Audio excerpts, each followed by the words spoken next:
Imagine driving past a massive, gleaming shopping mall. Escalators running, air conditioning blasting, lights flickering across 5 floors. But when you walk inside, you hear nothing. No music.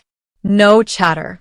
Just the echo of your own footsteps across empty tiles, past shuttered metal grills and handwritten "for rent" signs so old the paper has yellowed. This isn't a horror movie.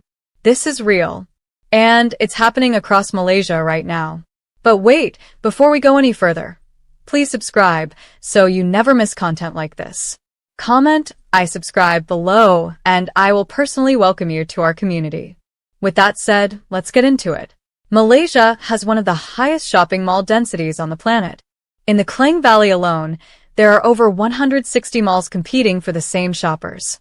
Pavilion KL is heaving on weekends. Sunway Pyramid is packed. Mid-Valley feels like a city within a city.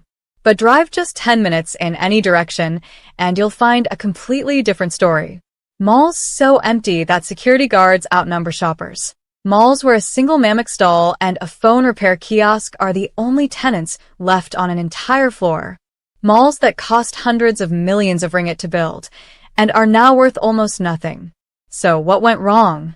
Because here's what should make every Malaysian pay attention. These malls didn't fail randomly. They followed a pattern. A slow, invisible, almost perfectly predictable pattern. And right now, brand new malls are being built following that exact same pattern all over again. Meet Rahim. He was 34 when he signed a lease for a shoe shop just outside Kuala Lumpur in 2003. Business was steady. Not spectacular, but enough. Then slowly things began to shift.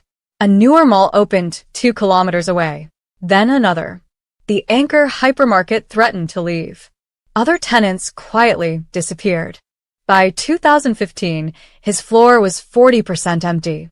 By 2018, he locked up for the last time, carrying debt he spent 4 years paying off. He told me, "I didn't see it coming until it was already over." That is the story of Malaysia's ghost malls.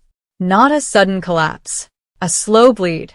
According to Retail Group Malaysia's 2022 industry report, retail vacancy rates in several suburban malls across the Klang Valley exceeded 60% following COVID-19.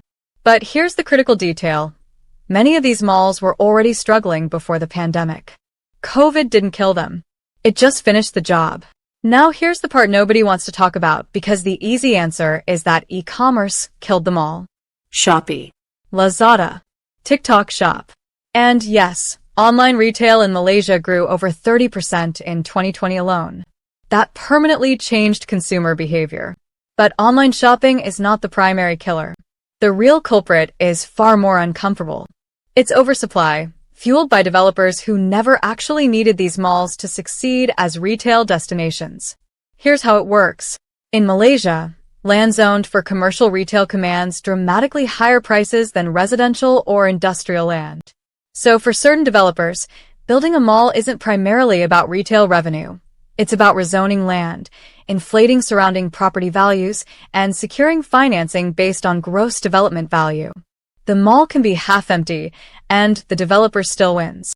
The small business owners like Rahim? Almost incidental. A 2021 Urban Land Institute study found that malls within 500 meters of a direct competitor see up to a 40% drop in foot traffic for the weaker of the two.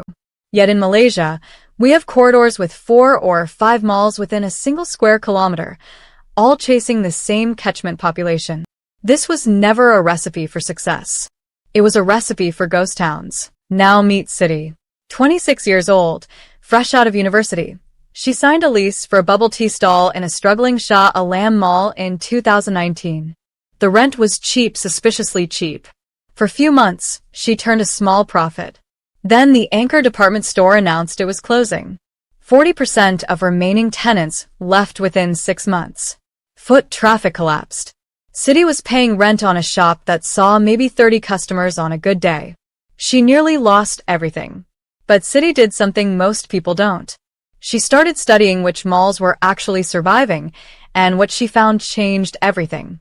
The malls that were thriving shared specific traits. First, they had invested in experience, things you simply cannot get online. Ice skating. Indoor theme parks, wellness centers, cooking classes. They became destinations, not just places to buy things. Second, they diversified beyond retail. Offices, clinics, universities, and hotels embedded within the same structure. Third, they understood their specific community. A mall serving young urban professionals needs a completely different tenant mix than one serving suburban families. Ghost malls tried to be everything to everyone and ended up being nothing to anyone. Siti relocated to a mall with an active food hall, weekend markets, and a real events calendar. Her revenue tripled in 4 months. Same product, same person, completely different environment. And this is where the story gets genuinely exciting, because the ghost mall doesn't have to end in abandonment. In Petaling Jaya, a former mall shell was converted into a medical hub. In Penang, an underperforming mall now houses a private university on its upper floors, bringing thousands of students through daily and reviving the food court below. In Johor, co-working and creative industry conversions are already in discussion.